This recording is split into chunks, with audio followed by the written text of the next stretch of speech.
ایسے ایسے شاعر آ گئے ہیں میدان میں کہ جن کو اسلوب کا علم نہیں ہے۔ میں پچھلے دن ایک شعر سن رہا تھا، میں نے پہلے بھی اس پہ بات کی ہے، وہ پتہ نہیں کس قسم کا وہ شعر ہے، اس کا آخری مفہوم ہے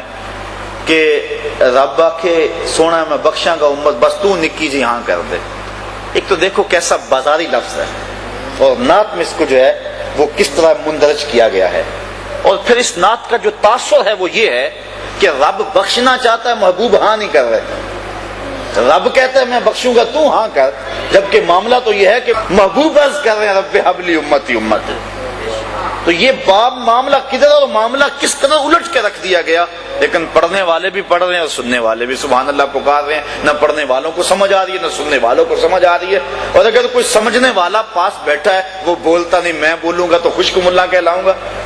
یہ ڈر اور یہ خوف اس کو حق بیان کرنے سے روکے ہوئے ہے۔ اپنے بھی خفا مجھ سے ہیں بیگانے بھی ناخوش،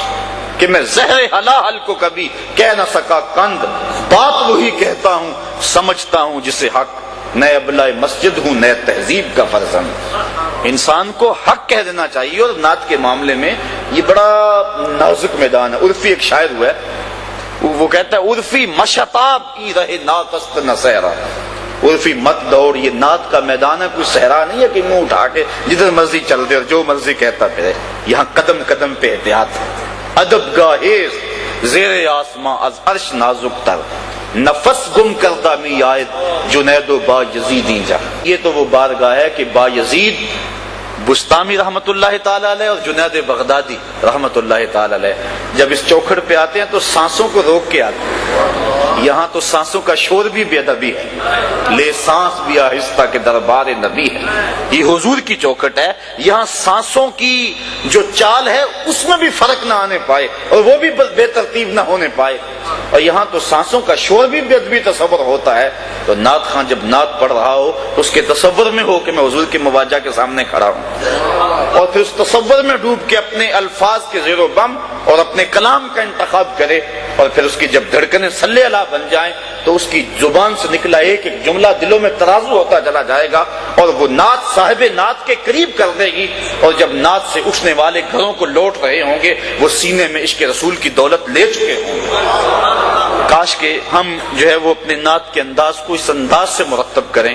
کہ حضور علیہ الصلوۃ والسلام کی محبت کے پھیلانے کا نعت ذریعہ بنے، نہ کہ اس کو گانے کی دھن پہ۔ دیکھیے نا یہ تھک دان ہے، اس کے اندر اگر کوئی بندہ کسی کو دودھ ڈال کے دے دے مہمان کو پیے گا؟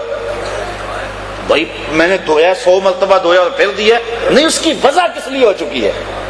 یا لوٹے میں کوئی دودھ ڈال کے کسی کو دے دے وہ پیے گا؟ جی لوٹا پاک ابھی بازار سے خرید کے لایا ہوں، لیکن نہیں، لوٹے کی وجہ کسی اور مقصد کے لیے، تھک دان کی وجہ کسی اور مقصد کے لیے، اس میں اب دودھ نہیں پیا جا سکتا۔ جو طرز متبذل ہوگی ہے کسی گانے کے لیے، اللہ کے نبی کی نعت کا تقدس یہ ہے کہ اس طرز میں پھر نعت نہ پڑی جائے۔ یہ بات ذہن میں رکھیں۔ اور دوسری بات یہ ہوتی ہے کہ جب اس متبذل طرز میں جب نعت پڑی جا رہی ہوتی ہے تو کچھ لوگوں کے اندر گانا چل رہا ہوتا ہے، باہر نعت چل رہی ہوتی ہے، تو یہ نعت کی حرمت کے خلاف ہے، نعت کی عزت اور نعت کے وقار کے خلاف ہے کہ نعت پڑھتے ہوئے جو ہے وہ انسان کی جو ہے سوچ اور فکر کہیں اور گئی ہو، نعت پڑھتے ہوئے نظر گنبد خضرا کی طرف ہونی چاہیے۔ تو اس بات کا ذرا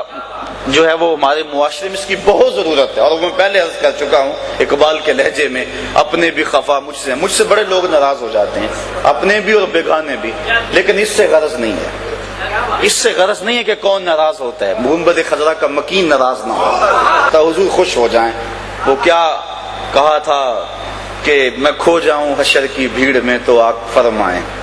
میں کھو جاؤں حشر کی بھیڑ میں تو آپ فرمائیں، ہمارے در کا ثاقب تھا گدا ہم نے نہیں دیکھا، ہمارے در کا ثاقب تھا گدا ہم نے نہیں دیکھا۔ تو کاش کہ وہ حضور علیہ السلام پہچان لیں اور حضور کی شفاعت بندے کو نصیب ہو جائے۔